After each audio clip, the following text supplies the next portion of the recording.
Bienvenue dans cette nouvelle édition de l'Africa Tonight. Voici les titres de l'actualité. L'ancien chef de l'État tunisien, Moncef Marzouki, a été élu à la présidence de son parti Al-Irada ce lundi 1er mai lors d'un congrès constitutif organisé à quelques mois des premières élections municipales de l'après-révolution.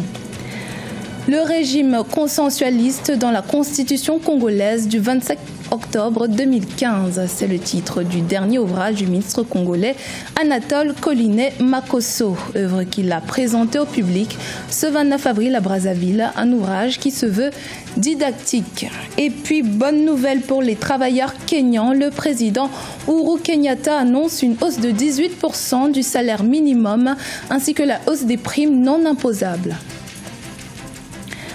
Mais tout d'abord, le roi Mohamed VI a été reçu ce mardi 2 mai par le président français François Hollande à l'Élysée pour un déjeuner auquel ont pris part plusieurs personnalités du monde de la culture et de l'art. Objectif, rapprocher culturellement les peuples français et marocains. Nous vous proposons d'écouter quelques réactions au sortir de cet échange entre les deux nations. Sur un plan humain, c'était chaleureux, c'était convivial, c'était à l'image de l'amitié entre la France et le Maroc, et l'admiration, je crois qu'aujourd'hui, Sa Majesté est en train de donner au monde pour sa politique, surtout aussi, sur tous les plans culturels et africains. Une rencontre amicale et symbolique aussi, parce que c'est la dernière fois qu'on voit le président Hollande à l'Élysée. Et en même temps, on a beaucoup rigolé parce qu'il y avait Jamel Debbouze, qui nous a fait rire. Et on a appris tout un peu avec beaucoup de dérision, beaucoup d'humour. C'est vraiment un déjeuner magnifique, très très détendu. Sa Majesté était en pleine forme,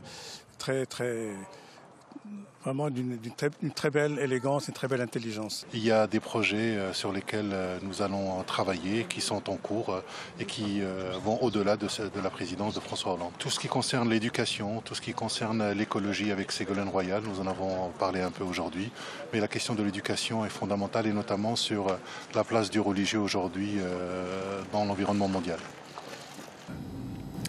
L'ancien président tunisien Moncef Marzouki a été élu à la tête de son parti Al-Irada, parti qu'il a fondé en 2015. À quelques mois des premières élections municipales de l'après-révolution, les tensions et le mécontentement de la population pourraient bien jouer en la faveur d'Al-Irada, le parti opposé au pouvoir en place. Les détails avec Sharon Kamra. C'est une élection dont l'issue était connue d'avance. Lors de son congrès constitutif qui a eu lieu le 29 avril à Hammamet, le parti Al-Irada a désigné Moncef Marzouki comme nouveau président. Celui qui a fondé le parti en 2015 a été élu au suffrage universel alors qu'il était le seul candidat en lice. Son principal objectif à la tête de l'organisation sera la préparation des prochaines élections municipales. Je ne suis pas prêt à m'engager dans un scrutin frauduleux. Ces élections devront être honnêtes et libres et venir consacrer le principe d'alternance pacifique au pouvoir. J'invite les hommes d'affaires, les médias et l'administration tunisienne à se tenir à égale distance de tous les partis, à respecter la loi et à éviter de collaborer dans le jeu de falsification. Ancien opposant au régime de Ben Ali, le fondateur du Congrès pour la République avait été élu chef de l'État par l'Assemblée nationale constituante en 2011. Après son unique mandat, il n'a pas été réélu à la tête du pays. En désaccord avec le gouvernement d'union nationale, Moncef Marzouki a pour objectif de diriger Al-Irada pendant 3 ans, le temps des élections, afin de proposer une politique différente de celle du gouvernement actuel. Cette désignation était le fruit déjà des conditions extrêmement difficiles que le pays traverse actuellement, mais c'est surtout aussi le résultat d'un consensus autour de sa personne qui, de par son expérience, aujourd'hui incarne une certaine stabilité, en tout cas au sein de sa formation politique. La désignation de l'ancien président de la République à la tête du parti d'opposition annonce des élections municipales tendues en décembre prochain. Le mécontentement des Tunisiens devient de plus en plus visible. De vives manifestations ont eu lieu dans la ville de Tataouine suite à la visite du chef du gouvernement Youssef Chahed. Et de nombreuses plaintes dans le reste du pays ont même conduit au limogeage ce 30 avril de 2 ministres très controversés. Dans l'actualité également, Thierno Alassane Sall, le ministre sénégalais de l'énergie, du développement des énergies renouvelables, a été démis de ses fonctions par décret présidentiel ce mardi 2 mai. Des divergences avec le président de la République Macky Sall et le Premier ministre sur la gestion des blocs de pétrole seraient à l'origine de son limogeage du gouvernement. En attendant le prochain remaniement du gouvernement, c'est le Premier ministre Mohamed Boun Abdallah Dionne qui assurera l'intérim à ce poste cumulativement à ses fonctions. La République du Congo serait un régime consensualiste selon le ministre Anatole Koluné-Makosso.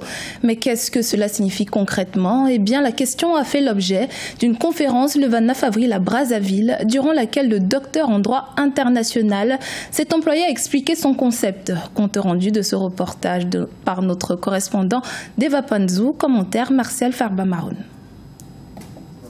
Anatole Koluné-Makosso a qualifié le régime actuel de la République du Congo comme consensualiste après une réflexion menée sur la Constitution du 25 octobre 2015. Dans son ouvrage de 452 pages intitulé « Le régime consensualiste dans la Constitution du 25 octobre 2015 », commenté article par article, l'auteur a voulu partager au gouvernement et penseurs africains une nouvelle approche.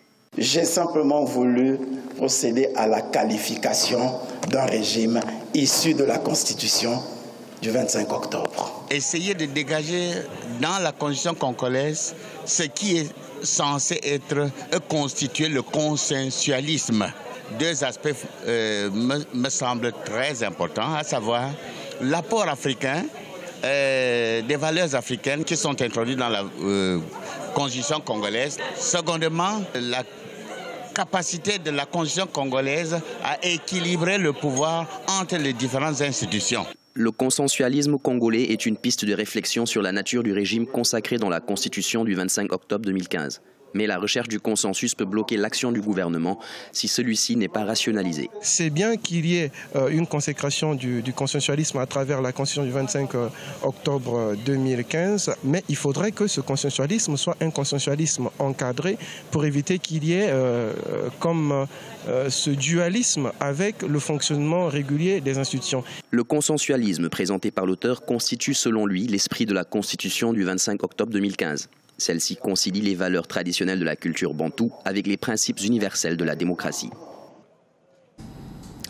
À l'occasion de la fête du travail célébrée ce 1er mai, le président kényan Uhuru Kenyatta a augmenté de 18% le salaire minimum des travailleurs, de quoi atténuer l'impact de l'inflation, lequel a atteint un nouveau pic de 11,5% en avril. À 3 mois des élections présidentielles, c'est un geste fort et symbolique posé par le chef de l'État kényan, Fanny Muneshi. 18% d'augmentation du salaire minimum. C'est la directive prise ce 1er mai, fête du travail, par le président kényan Uhuru Kenyatta. Une mesure qui vise à atténuer l'impact de l'inflation pour les personnes à faible revenu. Le chef de l'État a également annoncé l'augmentation des primes non imposables et la revalorisation des heures supplémentaires. Je comprends que vous souhaitiez avoir plus de revenus disponibles pour pouvoir répondre aux besoins de vos familles. Je suis conscient que les travailleurs à faible revenu aient du mal à satisfaire leurs besoins fondamentaux. Il n'est pas juste qu'ils soient lourdement taxés. Au cours des 2 dernières années, le gouvernement kényan a progressivement élevé les tranches d'imposition et réduit les taux d'imposition des travailleurs à faible revenu. Une réunion d'urgence est également prévue avec les employeurs pour explorer des mesures visant à amortir l'impact des coûts associés aux facteurs non liés au travail pour les personnes à faible revenu. Il est sans doute un autre coup dur pour les employeurs qui sont absolument forcés de revoir leur masse salariale, à la fois pour les employés, mais aussi de tous les niveaux, des employés de basse classe, classe moyenne et de haut cadre. Absolument, il y aura des répercussions sur le coût de production au Kenya qui sera affecté à la hausse et les produits kenyans peuvent avoir un handicap sur la concurrence. Ces augmentations interviennent à 3 mois de la présidentielle prévue en août 2017. Le chef de l'État kényan est candidat à sa propre succession. Son principal rival, Raila Odinga, a été désigné comme candidat de la principale coalition de l'opposition à ce scrutin. Le 7e festival militaire et d'histoire de l'Afrique du Sud a été célébré ce 1er mai à Pretoria, la capitale administrative. Les festivités se sont principalement déroulées à l'historique monument Voortrekkers. Des souvenirs des différentes guerres que le pays a connues y étaient exposés. Marcel Farba-Maroun. En Afrique du Sud, en dehors de la fête du travail, ce 1er mai a été marqué par la célébration du 7e festival militaire et d'histoire à Pretoria, la capitale. Au niveau de l'historique monument aux Voortrekkers, plusieurs personnes se sont rassemblées afin de se remémorer les faits d'histoire, le plus souvent marqués par des conflits armés que le pays a connus depuis 1779. Nous avons apprécié ce festival parce qu'il est bien situé et ouvert à tout le monde. Sur place sont exposés des objets militaires originaux qui ont servi lors de ces conflits. Les personnes présentes pouvaient acheter des objets symboliques de tout genre, instant choisi par les collectionneurs pour ajouter de nouveaux éléments à leur galerie. Beaucoup de collectionneurs qui achètent des objets ici vont tirer un bon profit lors de leur revente. J'ai acheté une vieille horloge datant de la guerre de 1944 que les membres de l'unité de parachutistes impliqués dans ce conflit utilisaient il y a plusieurs années.